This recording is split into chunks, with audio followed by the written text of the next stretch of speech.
Good day, everybody. This is E. Marcel Pertut. Welcome to another edition of the Sports Inquirer Show. We're broadcasting on April 20th, 2021. So happy 420, everyone out there that celebrates the holiday. And you know what I mean when I say that. Be safe when you're celebrating and make sure that you are doing it in I want to say positive and productive way, but that's the way you do it. But also be safe out there. I know it's a day that is marked on the calendar and we don't get too political on this podcast, but it's also a very good way to research and look at the drug laws in your county, your state, or your country, and educate yourself on those laws and either go for yay or nay or for or against. But make sure you educate yourself on the legal ramifications of the laws related to recreational drug usage in your area. So if you are for or against it, just educate yourself on it and make your own decisions. But happy 420 out there for everyone out there that acknowledges it. On today's broadcast, we will go over the Atlanta United draw against Orlando City this past weekend in the original free kick. I do have some thoughts on the European Super League that has been proposed in professional soccer. We'll transition to the technical state of Georgia athletics and recap Georgia Tech's run in the NCAA tournament for volleyball.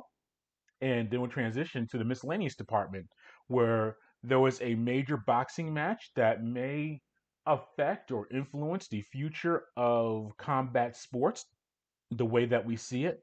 The retirement of an NFL, I'll say legendary figure this past week, and I'll delve into that.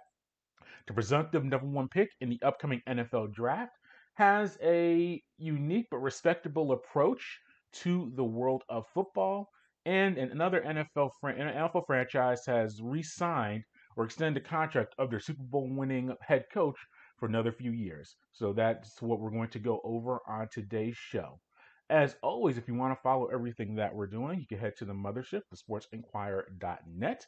You'll see our archived Sports Inquirer shows and our Verbal Submission podcast. We brought that back over the past few weeks, which is our podcast devoted to professional wrestling and mixed martial arts. Make sure you go to the site and check that out.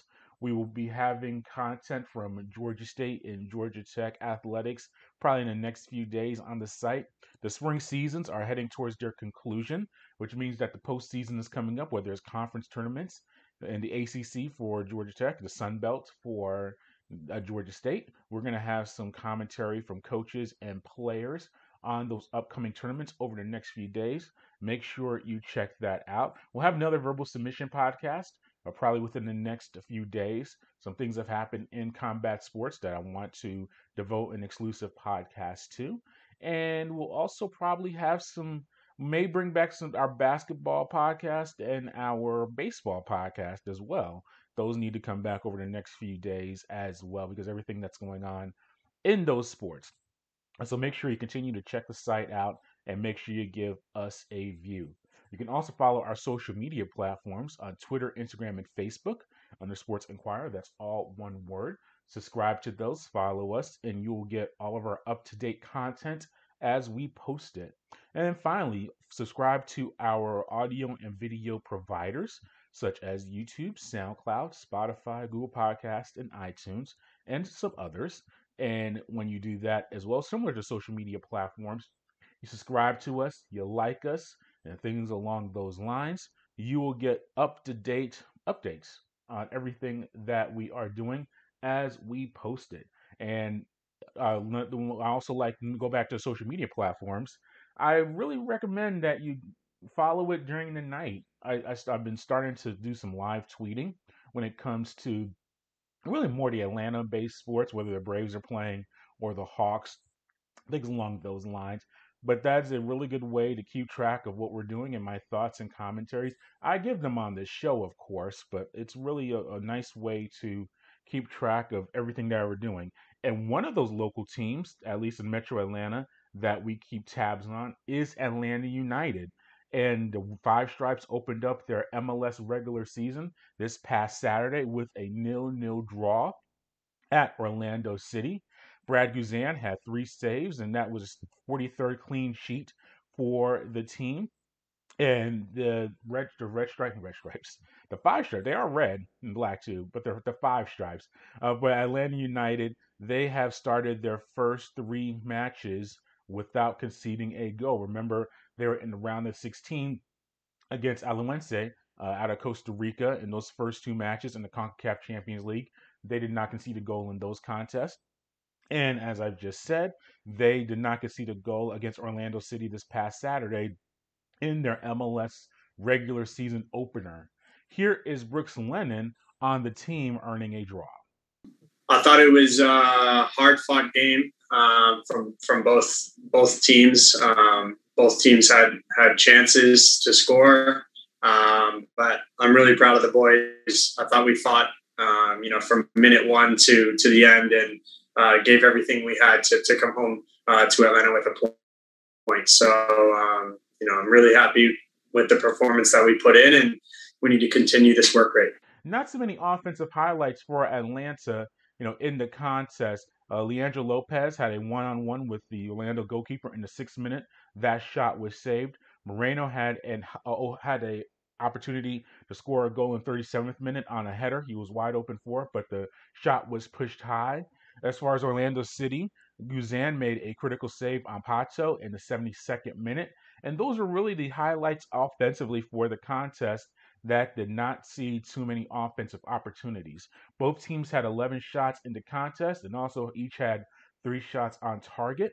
Atlanta did have more corner kicks. They led in that department 4-3.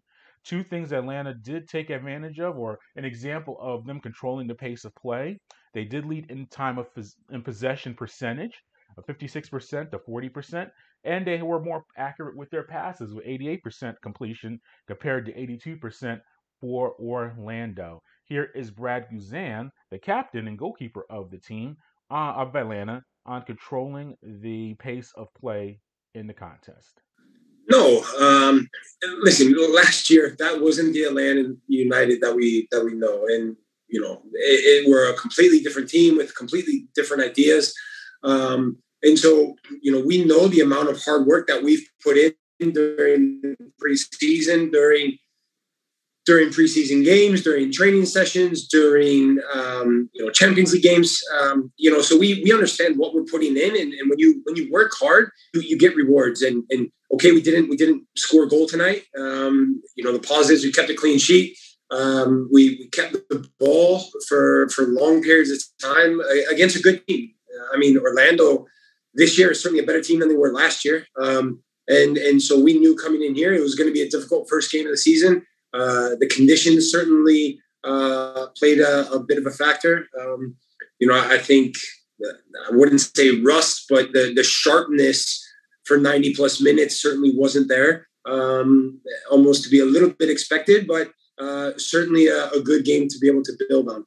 Yeah, some other notes from the contest of note was the homegrown player, Amashu Chol, made his professional debut.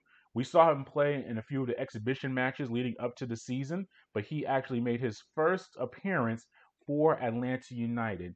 He's a rookie that is part of Atlanta's inaugural 2 U19s. He spent the previous 4 seasons playing collegiately at Wake Forest, so he was able to make his debut for Atlanta United. I know a lot of the supporters of the team were excited to see that. It was also the first MLS regular season contest for several new acquisitions for Atlanta, including Santiago Sosa, Leandro Lopez, who I mentioned had a scoring opportunity in that contest, and Franco Ibarra. And so those guys they did play in the CONCACAF Champions League contest, as I mentioned earlier, against Alajuelense, but this was their first time playing in an MLS contest. Going back to Guzan, that was his 37th clean sheet, as I've mentioned, during the regular season. And he also has 6 postseason clean sheets in his career. So Atlanta is doing very well off defensively for the season. Here is Brad Guzan on the team's defensive effort to date. Yeah, listen, we take pride as a back line. We take pride as defenders, goalkeepers. One, not just about not conceding, but not giving a lot of opportunities away. And that's something that we talk about, before games, and we take pride in. And so, like I said, to be able to come away with a clean sheet against a good team, that's certainly a positive for us. But it's not just the back line.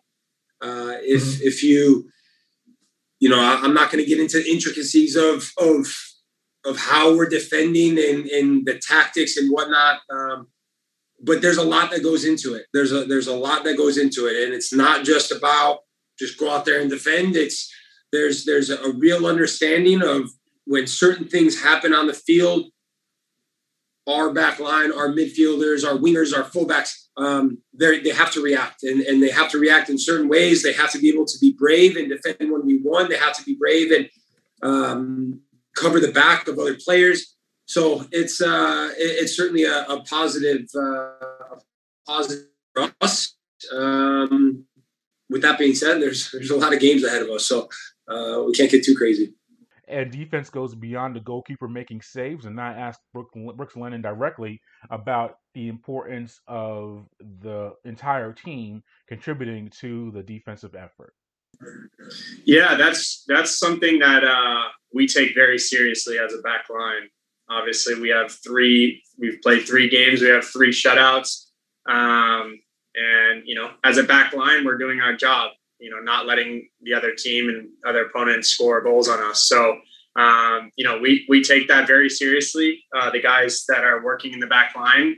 And we're going to continue to try to keep shutouts as much as we can this year to build that confidence from the back. And then that gives, as long as we're not getting scored on, that gives the offensive players, a chance to go and win us the game. Now, Lennon had 10 crosses in the contest, which is the most he has had for the team so far in a contest, and the second highest of his career. We've seen him play all the matches so far this year for new manager Gabriel Heinze, and we asked Lennon about his strong individual start to the 2021 campaign. Yeah, I feel very confident. Gabriel has given me enough information, as well as motivation to earn, have me earn that spot. It's going to be, me putting in these types of performances. I think these first 3 games, I'm very happy with how I've played defensively, and obviously, I think I've created a lot of chances for us to score from, set pieces as well as, chances in normal play. So I'm happy with how I'm playing, but, this is the first of many games this season. So I just got to keep my head down, keep working hard, and hopefully I can, rack up some goals and assists for the team and help the team win. Yeah, and to wrap up some more defensive notes for Atlanta United, Miles Robinson had a game-high 10 recoveries, and Anton Walks had a pair of blocks and had a team-high 5 clearances and 3 interceptions. So that back line of Robinson, Walks, and Sosa, and then Bello as well with the wingers, or the backs contributing to that. They had a very productive day on that end. But you do have to look at the other side of the field, and Atlanta's only scored 2 goals in 3 matches, and those 2 goals in the first match of the year against Alajuelense, that was a Ezekiel Barco penalty kick, and then the second one you had a goal very late in the contest in stoppage time. So the offense has been struggling, relatively speaking, to get some goals on the docket for the team. Here is manager Gabriel Heinze on the team looking to create more chances. La creatividad es infinita. I think creativity is infinite. Y lo que tenemos que seguir es trabajando para tener más situaciones y trabajar para marcar. We need to keep working to have more chances to score and to finally score these goals. Si tienes más situaciones, tienes más margen de marcar. If we are able to create more situations, we will have more chances. Si crees que es solo una cuestión de jugar más minutos juntos para crear esas ocasiones. And overall, Atlanta only got one. It was a point, and it was a waypoint, which is good. But you can hear the comments from some of these other players and coaches. There was disappointment in the team only having 1 point. I'll get to you'll hear the comments, and then I'll have some commentary on that. We'll start with Gabriel Heinze on the team only earning 1 point. Un buen resultado es ganar. think a good result is to win. Y después lo que hay que ver es qué camino tomamos para ganar, y creo que hoy fue el camino que tenemos. And afterwards, we need to see which path we need to take to win. And I think we took the right one. And you can hear the frustration in Heinze from only getting 1 point. Look, Orlando City, we know they made a nice run last season in the postseason and did have solid performance in the MLS is Back tournament. Now, remember the year started with last year, well, the restart of the year, from 2020 due to the pandemic. But Atlanta they have championship aspirations, and a big part of that is beating teams in the Eastern Conference. And Orlando is a big rival for Atlanta. Prior to last year, Orlando had never beaten Atlanta in any competition, and they did it twice last year, including one loss at home for Atlanta. So this was you could obviously it's the regular season opener in MLS, so it's already circled on the calendar at old sports cliche, but they really wanted to get 3 points in that contest. And defensively, I think they did enough, but offensively, it was not there. But here is Briggs and Lennon continuing on the theme of not being satisfied with the draw. Exactly. Yeah. Obviously, a point is a point, but we want to win these games, especially against Orlando, who's our rival. So, even guys in the locker room coming in after the game were disappointed that we didn't get 3 points, and we did have chances to get those 3 points. So, guys are fired up to get points this year and, get back to winning ways. So, draws are not enough for Atlanta United. But that being said, with the weather and everything that, happened today, we're happy with a point. We're going to go back to Atlanta, and we're excited for the home opener next Saturday. Next question to Doug. Yeah, and here's Brad Guzan on the team's areas of improvement, kind of highlighting what we've seen from the team so far. Defensively, there's been some okay moments. There's been some leakage, but there's also just been a lack of connection, especially in the transition side of things between the defense to offense. And Guzan addresses some of that in his comments. Here's the captain on areas of improvement. Yeah, I mean, I would say it's certainly building. The patience is starting to come along, but at the same time, we also need that little bit of quality with the final ball, whether it's a final pass, a final cross, the ability to shoot from distance and force teams to come out of the box and defend outside their 18-yard box and close guys down, knowing that, hey, if you give us room, we're going to shoot and we're going to score, sort of thing. So just that final ball, that final pass. But with that being said, certainly coming along and being able to, keep possession, if you will, in attacking areas. Yeah, and I think you'll see some more of that once the team gets more matches on their schedule. They're going to play Chicago in their home opener in MLS play on April 24th, and they have a quick turnaround and play Philadelphia on the 27th in the round of 8 portion, the quarterfinals of the Champions League for CONCACAF. I think they're going to start playing some more matches, and once that takes place, you'll see more synergy and more activity, I think, on the offensive end from the team. There have been some good things. You've seen active Ezekiel Barco. He does have the penalty shot goal, but he has been involved in all 3 contests. Joseph Martinez has played in all.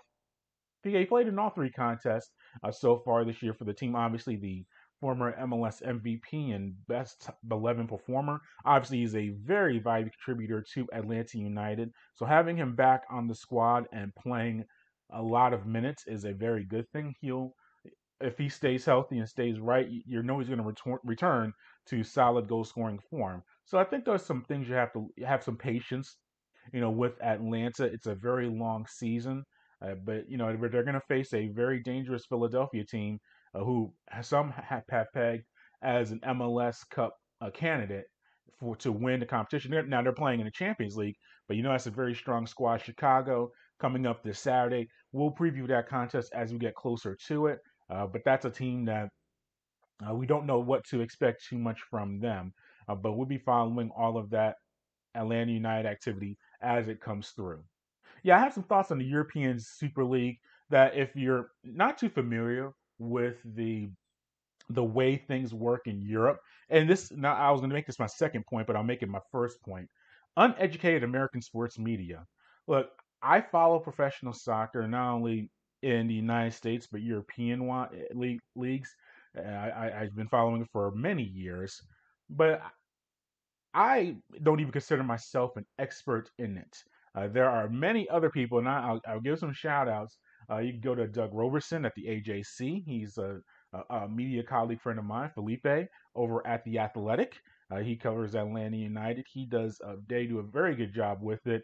And they are very solid soccer experts, not only with the in play or on the field, but also a lot of the off the field activities. So while those guys I think are about a 9 or a 10, I'll say I'm about a 5 or 6.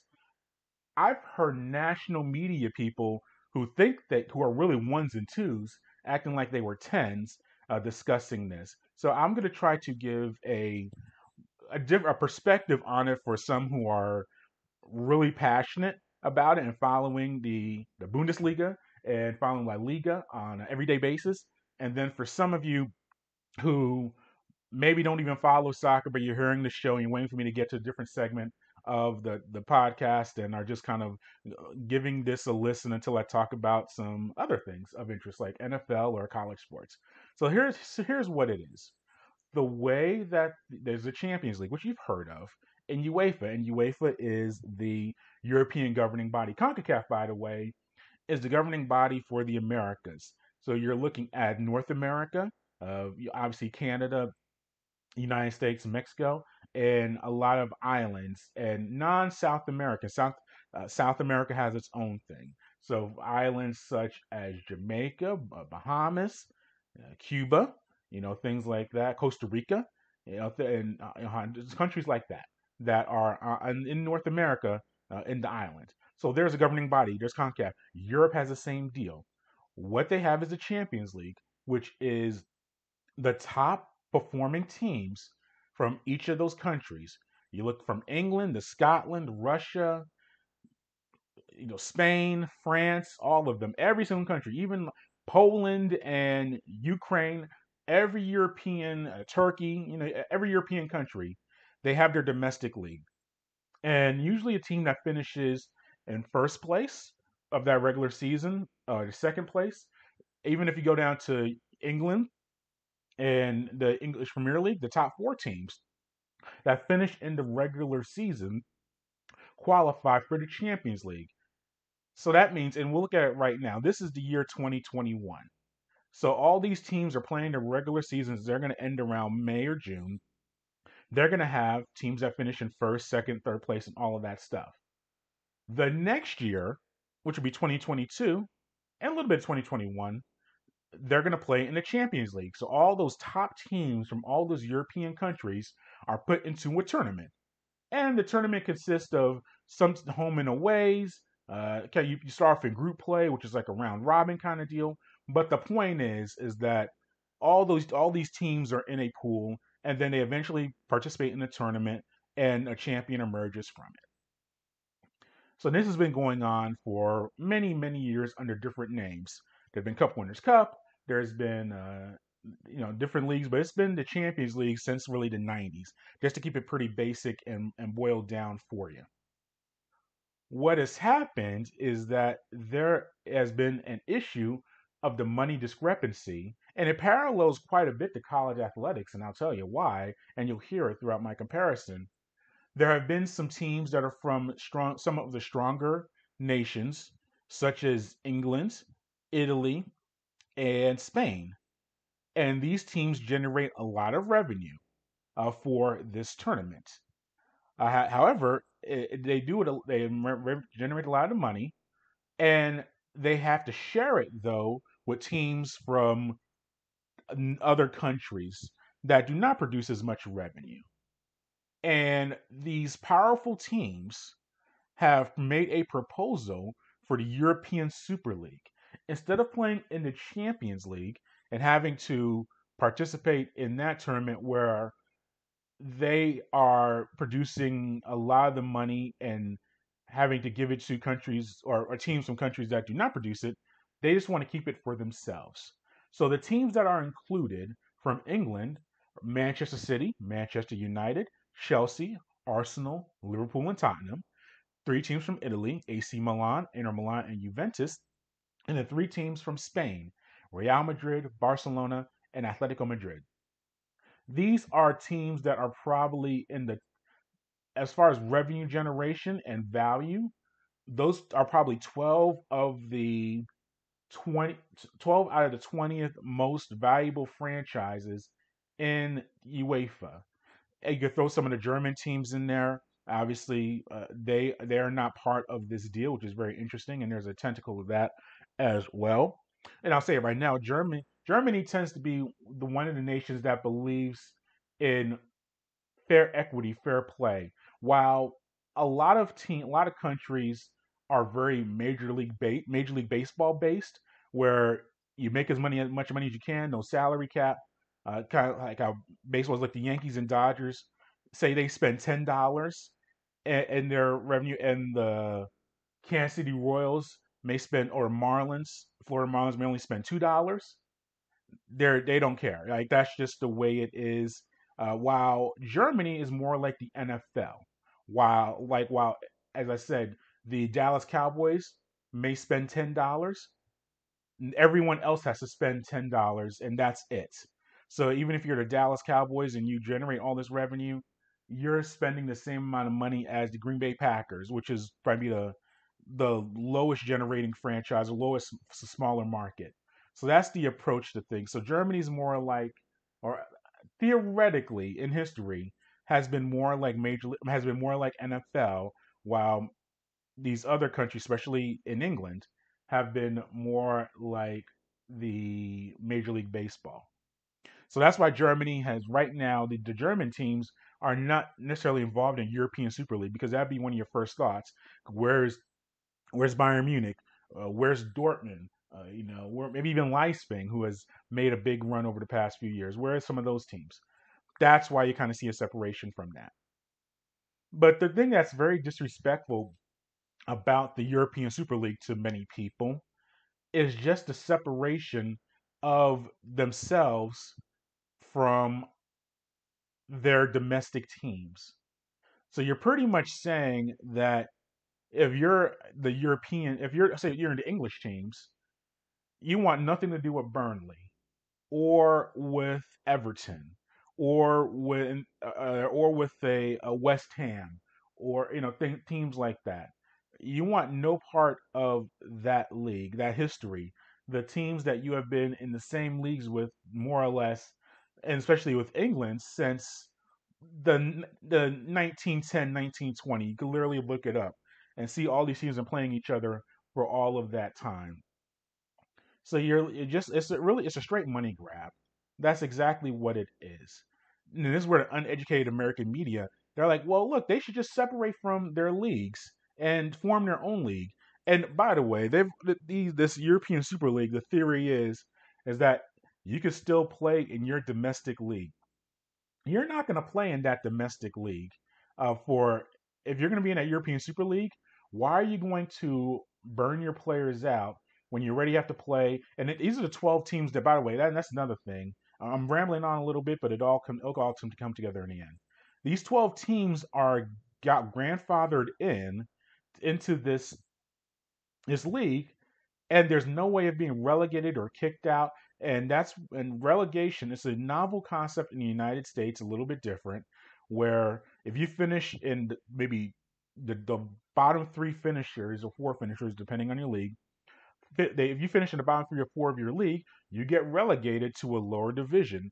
Now, the teams in the lower divisions can work their way up into the top division. That concept does not exist in this league for those 12 teams that I mentioned that are already in it. And they're supposed to have 3 or 4 floating teams that can come in from other leagues or other countries into the Super League. It's just very convoluted and very confusing. So that's where you're seeing it's just very disrespectful to your domestic league of these squads moving into the Super League. And I kind of had a slip there verbally and said conferences because here's how it transitions into the United States, and we'll end our thoughts on this. If you look at the United States and college sports, now this is where I'm coming back to you, those who are not soccer fans, too many of you. This is where, if you look at the college sports, we've been starting to see this with the major conferences.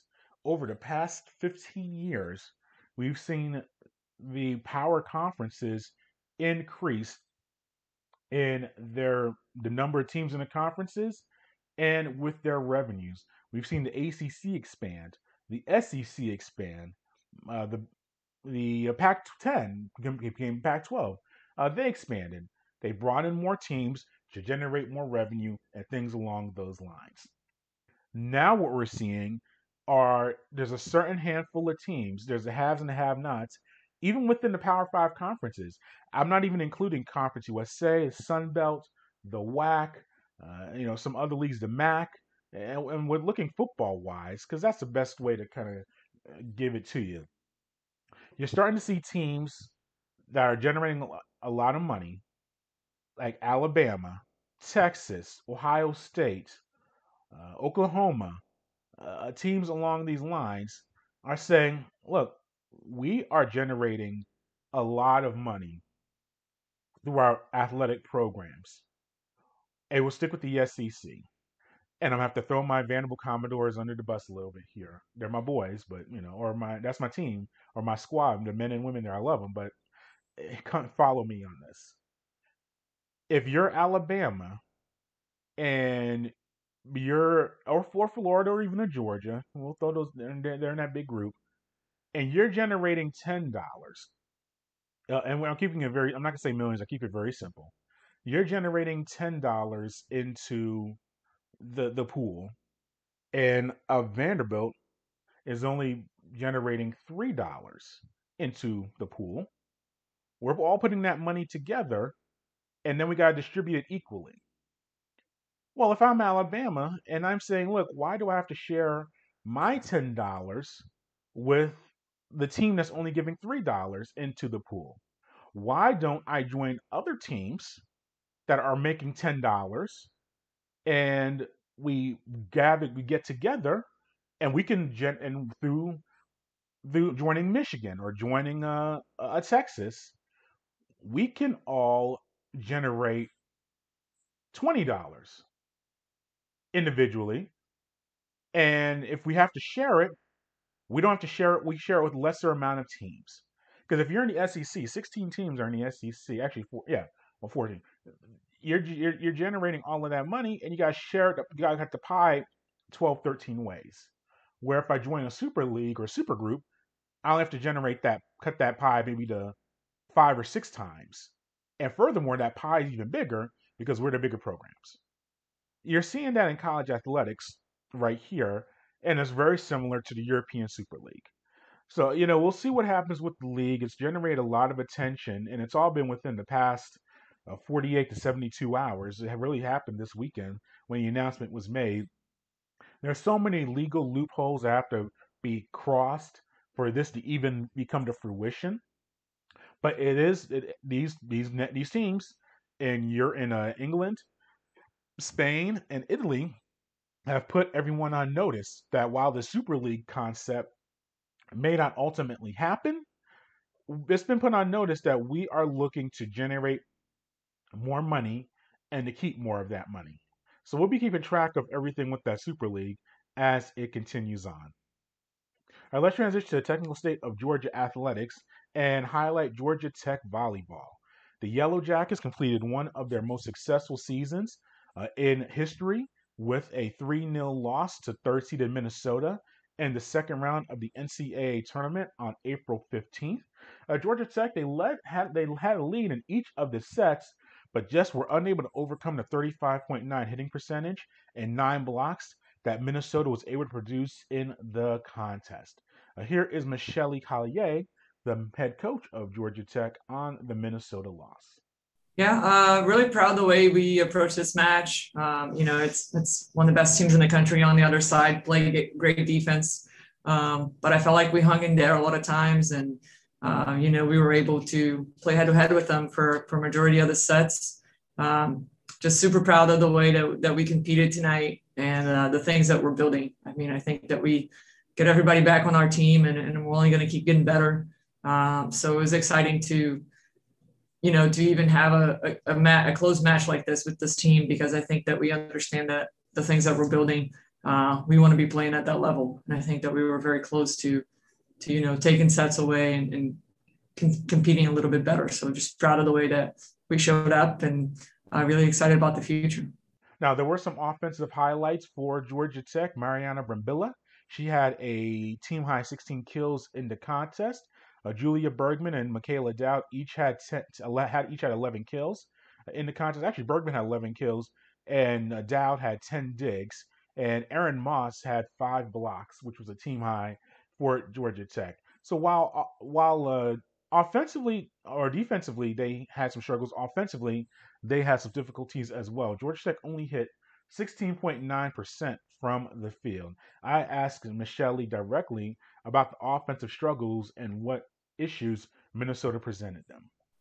I mean, they're one of the best blocking teams in the country. So I felt like, they forced us into taking some swings that were a little outside of our comfort zone. I felt like our passing, had a little bit of ups and downs. And I felt like when we were in system, we were able to really side out with them, put up some good hitting numbers. And then in our out of system game, they just really did a good job defending that and turning that into points. So I think in order for us to have competed a little bit better, we needed to side out with them a little bit more. And that's where I think that we got stuck, was that, they in the middle of the sets there, they ran a couple swings of points. We were point by point with them until point 15. And then from 15 to 20, they really took scored 3-4 points in a row. And then against a team like that, it's just really hard to recover from that at the end of the sets. So I think that that's what we needed to do at a higher level, is to side out with them. But I felt like we took some great swings. We didn't get intimidated by their block or their defense. We stayed aggressive. And we knew that it was going to be, a tough match, to just a tough team to hit around. But I think that we stepped up to the plate and we stayed aggressive with it. So I was definitely really, really proud of what they did. It's not easy to have 4 hands on you on a team like that with a full defense. And I think that we didn't back down from it. So I was really proud of that. So in spite of the defeat, Georgia Tech had a very successful year. They were able to make the NCAA tournament for the first time since 2009. And you also have to consider, while the field has traditionally been 64 teams, the tournament this year only included 48 teams due to the pandemic. So they made an even more exclusive club with that tournament appearance. Here is Collier on the national exposure the team has received. Yeah, I mean, I agree. I think it was awesome, just the momentum of the whole athletic department, right? Because I think that Georgia Tech is a really special place. And I think that we showed that we can study at a high level and play at a high level and compete at a high level nationally. And I think that means a lot, because we're going to be fighting for recruits with, soon enough with top 10 teams and top 15 teams, and to show that we can compete with them and people can come in here and help us keep getting better. I think that's exciting, and they can get a great education on top of it. Atlanta is a great city. So I really think that, it's awesome that everybody did it really well at the national level, because I think that it reinforces Todd's vision and the thing that we want to do with our athletic department, which is to really compete for championships and do both academics and sports at a very high level. So definitely excited for the future of our athletic department in general. Everybody's doing really good. And beyond making the tournament for the first time in 2009, their opening round victory over Lipscomb was the program's first tournament victory since 2004. And Georgia Tech was also ranked nationally throughout the season. Here is junior Kayla Kaiser on the season and making the NCAA tournament. Yeah, well, last year we had the misfortune of not making it, and that just made us want this even harder and harder. And now that we made it, we have that taste in our mouths of blood, And that makes us want to go even harder. We're the first team in Georgia Tech to be in the second round since 2004. And next year, we're going to try to be the third round from 2004. So every day, we're just going to keep pushing. And now we know what it feels like, and we're not going to back down. Yeah, and the good news for Georgia Tech is that their top performers, including Bergman, Brambilla, Dowd, Kaiser, and Maddie McKissick, each have at least 2 years of eligibility left on their docket. So here is Michelle Collier on the team's future. I mean, I think we're only going to keep getting better. We were a top 25 team all year this year. That hasn't been done at Georgia Tech for a very long time. And I think that we stayed consistent. It was a long season. There's a lot of ups and downs, and I can't be more proud of my players and my staff for really finding ways to just work through it, stay positive, come to practice, ready to compete and get better. So there was this year really, made us fight for a lot of things, and we were definitely grateful for the opportunity to compete. But really proud of just our consistency on a very tough year, and we stuck together and we kept competing at a very high level. And we ended up being one of the last 24 teams in the country playing. So can't complain about that. So yeah, hopefully we can catch up with Michelle when the team kind of gets back into, I don't know if they're going to do any practices this year, because this year was unique. Remember, they normally do a fall season and play their matches, and then they have the spring where they take off and they do some spring training. They had the regular season, go into the spring. And obviously, we're talking about the tournament in April, which is not normal. So we'll see. Maybe we'll catch up with her hopefully within the next week or two and elaborate more on just the season overall for the Yellow Jackets. And to wrap up the show, it will hit the Miscellaneous Department and some different news and notes from the world of sports.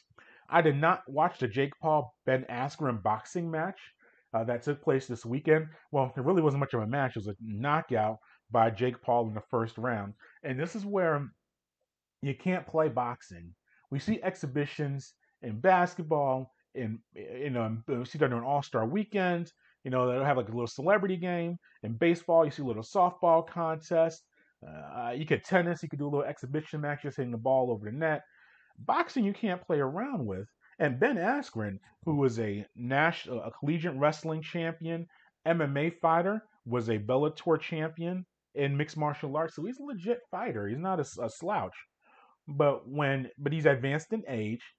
And Jake Paul, for as much as he's an internet celebrity or a YouTube star, he is a legitimate He's been training boxing legitimately for years.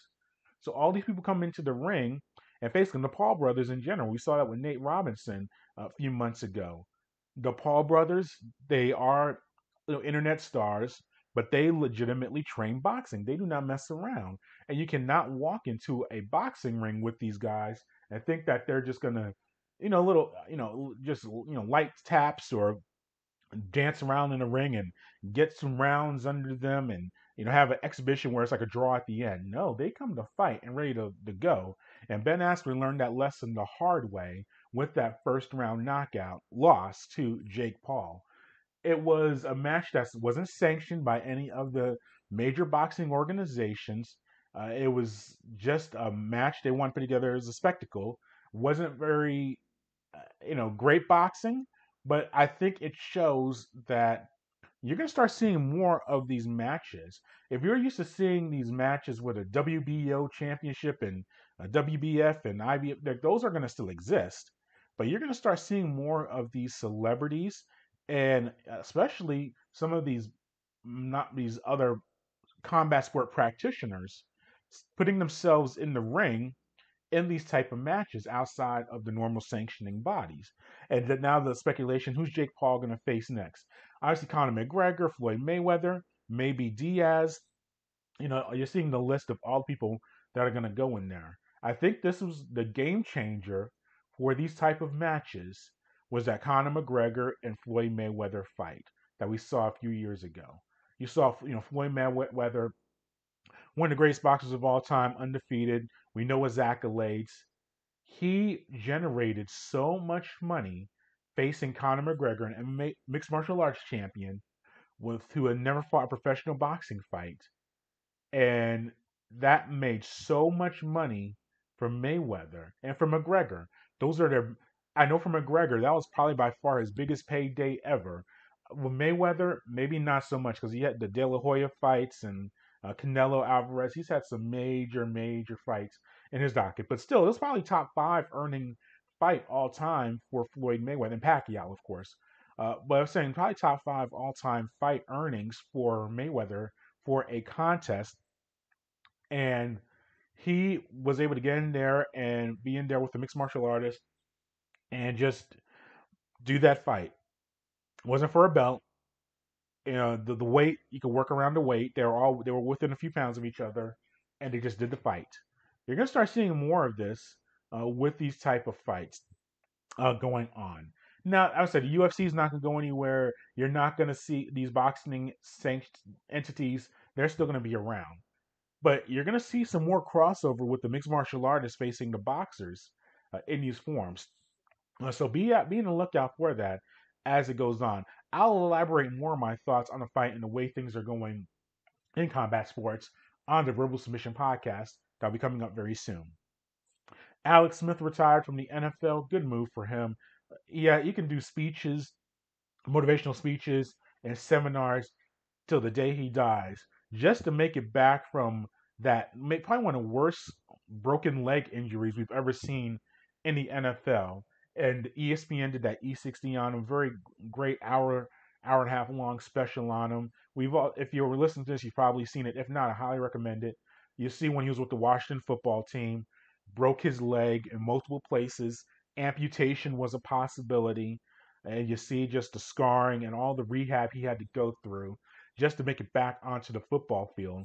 And we saw him play this year and start some contests and do okay. But he proved himself. He returned comeback player of the year. You might need to rename that award after him, because that was probably one of the best comebacks we've ever seen in the history of professional football, maybe even professional sports, when you consider the violence of the sport. He came back, he played, he retired. He's even mentioned his retirement. He's married, he has I think 3 kids, sons and daughters that are young. He wants to spend time with them, and he has a lot of options. He can, he can do some seminars about, just recovering from an injury. He could talk all day about that. You could tell he's a very smart guy. Probably get into coaching, whether with Washington or somewhere. He could be a consultant. His boy Urban Meyer is down in Jacksonville right now. I could see that being a possibility. But got glad that he was able to come back, play, and retire on his own terms. So that was very good to see. As the Trevor Lawrence Sports Illustrated comments, look, I think that we've gotten to the point where this chip on the shoulder media narrative has become annoying. Look, we're all motivated by different things, and I think the 3 people that have really pushed this narrative, I'll say 4, but really 3 main ones. We all expect our athletes to be angry and pissed off at the world and hearing the disrespect, and I'm gonna fight through the odds, and I'm gonna come from that negative space and my haters and turn it around. I blame it. Well, I'll say blame, but it's been the narrative of 3 people, and a 4th one where it's been misconstrued. I think the Tom Brady thing. Look, the 6th round pick, 199th pick in his draft, started off on the bench, made his way to the Super Bowl, maybe the best quarterback in NFL history. He's always talking about the doubters, the haters, that drive, and all that other stuff. But look, and each of these guys, I'm gonna knock down all this theory of the haters and all this other stuff. He was drafted by Major League Baseball out of high school. He earned a scholarship at the University of Michigan, one of the premier college football programs in history. He was drafted in the NFL. Just being drafted is an accomplishment. Was he a 1st round pick? No. But just to be drafted is a good thing. Like, he's used this thing where and obviously it's worked out very well for him. He's still playing in his 40s, and I said he's probably the best quarterback of all time. We get all of that. But now you have all these quarterbacks coming to the NFL. Trey Lance, I saw it now. I have a chip on my shoulder. I come from a small program. No one likes me. Dude, you're going to be a top 15, 20 pick in the NFL draft. You won a national championship in college. You're okay. But I mean, whatever works for you, that's fine. The Michael Jordan, he's the number 2 athlete. If you saw The Last Dance, you know the whole thing. Always angry, vengeful, disrespectful, all this other stuff. And I saw Michael Jordan smiling just as much as he was scowling and angry. He has very competitive drive. He wanted to win. That's awesome. But this whole concept of you have to hate everybody and be angry, that's a joke. Aaron Rodgers, he's number 3 on my athlete hit list. Similar deal. Not drafted first overall, same draft as Alex Smith, interestingly enough. He had to sit behind Brett Favre in Green Bay on the bench for 3 years, and now he's always talking about motivation, anger, and hatred, and all this other stuff. He played at Cal, Pac-12 program. He was drafted in the first round. He's a surefire first ballot Hall of Famer. What's he mad about? He's not mad at anybody. It's all this narrative, and the media eats it up. And because it's a very easy narrative to write about or to talk about, this athlete is mad. He's unhappy. He reads the press clippings. He listens to the podcast. Everyone hates him. He overcame that adversity. No, these guys are internally motivated to be the best that they can be, and to be, whether it's winning championships, making money. That anger and hate, it goes away very quickly. In that regard, because you can't fuel yourself on that all of the time. And the last athlete I bring up before swinging it back to Trevor Lawrence is Kobe Bryant. And I think this Mamba mentality, and it's interesting because, and he's deceased, so it's very tough to talk about him because you don't want to be disrespectful to those who have passed. But his approach to it was less out of anger and more about internal motivation to be the absolute best at your craft. Whether you are a social worker or a professional athlete, or someone a civil servant, a business executive, whatever your job is or whatever you do, or being a parent, or being a son, or an aunt or cousin, whatever. His approach to it was to be the absolute best at what you are doing. And it doesn't come out of anger or frustration or hating everyone around you. Everyone needs a support system. And this whole, I'm going to do it on my own, this lone wolf mentality, I don't like anybody, everyone hates me, I'm going to overcome that. No, that's not the right way to approach life. Now, some are very successful with that, and they are whatever they're doing, and that's good. But 99% of the people that I know who are successful in whatever endeavor that they're in, it's an internal motivation to do well. Some borderlines on obsessive on that endeavor that they're on, but it's not out of hatred or anger or this chip on your shoulder. That's not the approach that I see from a lot of people that are ultimately successful in what they do. And this Trevor Lawrence's approach to things, and the Sports Illustrated article, which you have to read completely. Don't listen to your ESPNs and your Fox Sports or whatever, or satellite radios, and hear the clippings of, if he doesn't win, like his coaching, if he could walk away from football tomorrow and be okay with it, or his father saying that if he doesn't win a Super Bowl, he's okay with that, or Lawrence saying that, look, I don't have this, chip on his shoulder type of deal. Here's what you have to learn from that, or 2 things, and then we'll move on. 1, he talked to his high school coach and asked Trevor Lawrence what his goal is, or what are his goals. And Lawrence said it to be, and I'm paraphrasing, I don't have it up on my screen here, but it's to be the absolute best, or one of the best, to ever do it. And that's motivation enough for him. And it goes to the coaches as well. And I blame Joe Gibbs on this one. He was the first one I heard about this, and there's some others. And Urban Meyer, who initially is probably going to be his head coach in Jacksonville. This whole mentality, coaches sleeping in the office, working around the clock, leave the office at 11, midnight, get in there at 3, 4 in the morning, all this other stuff. There are different approaches. Your time management stinks.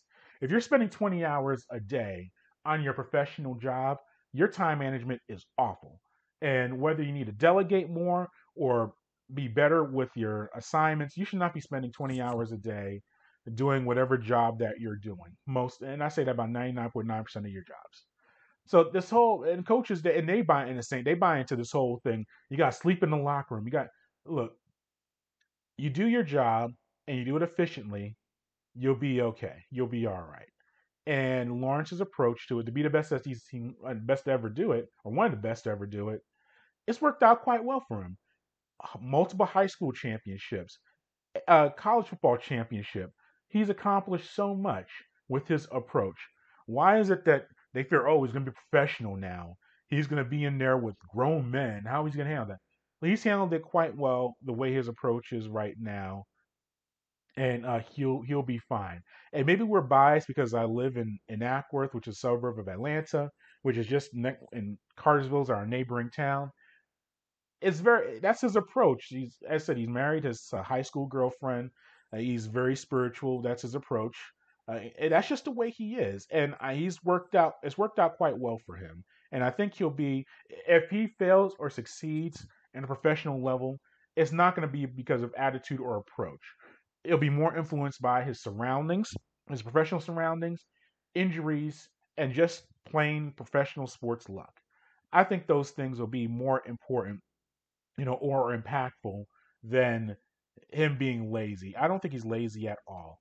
His approach is actually kind of refreshing in a way because, as I said, I've talked to athletes of all forms and all levels. I've talked to Hall of Famers. I've talked to reserves. I've talked to free agents or guys, men and women that are barely in there, they're in, veteran minimums and are in and out of professional leagues. And you talk to them all, and the biggest motivation is to do well in their craft and to win. It's not to prove the haters wrong. That's not how it works. That can kind of work in high school a little bit and even in college.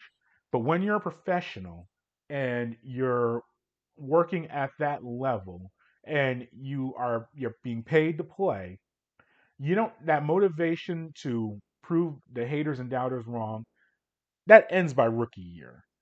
Maybe second year. You can say, I wasn't on the all rookie team. I see player X making more money than me, getting more attention. I want to get there. Okay, that works for a little bit. But when you're year 3 or 4, when you're trying to win a championship or be an all-star or an MVP or whatever it is, your motivation is, and money's a factor, sure, but it's really to be the best at what you can be. And the haters and chip on your shoulders, that dies down. I think Brady and Rodgers, they throw that stuff out there just to appease the media and to show that they're overcoming stuff. No, that's not how it works. That's not how it works in real life either. And whatever your walk of life is, you're trying to achieve the best that you can and have a good support system, with it, and make things happen. That's what you're looking for in your reality. So this hater thing, it's annoying me. I'm over it. I'm done with it. And I think Trevor Lawrence and his approach to things is very, very good as far as trying to be the best athlete that he can be. And then we'll wrap up with Mike Tomlin. He signed an extension with the Pittsburgh Steelers through 2024. Good move. I mean, has he underachieved or overachieved in Pittsburgh? Very good debate, very good question. He won Super Bowl championship, has made 2 Super Bowl appearances in his career. He's been there for a very long time, but he brings stability. Now, they're in a transitional period. He's going to be there through the transition when Ben Roethlisberger retires or is cut by the end of this year. This will be Roethlisberger's last year with the Pittsburgh Steelers. You look at the money, the salary, the way things are shaking out. He'll be done in Pittsburgh by this year, whether he retires or he's released and he goes to another team. He'll be done. And Tomlin will be there for the transition into the next phase for the team. And that's a good thing. So we'll see what happens, through that.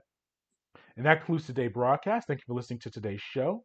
As always, if you want to follow everything that we're doing, head to the mothership, thesportsinquirer.net. You can also head to our social media platforms on Twitter, Instagram, and Facebook under Sports Inquirer. And then finally, subscribe to us on YouTube, SoundCloud, Spotify, Google Podcasts, and iTunes. Just do a search for us under Sports Inquirer, and you will see what we are up to and keep track of what we have going on. Until next time, good fight, good night, be safe.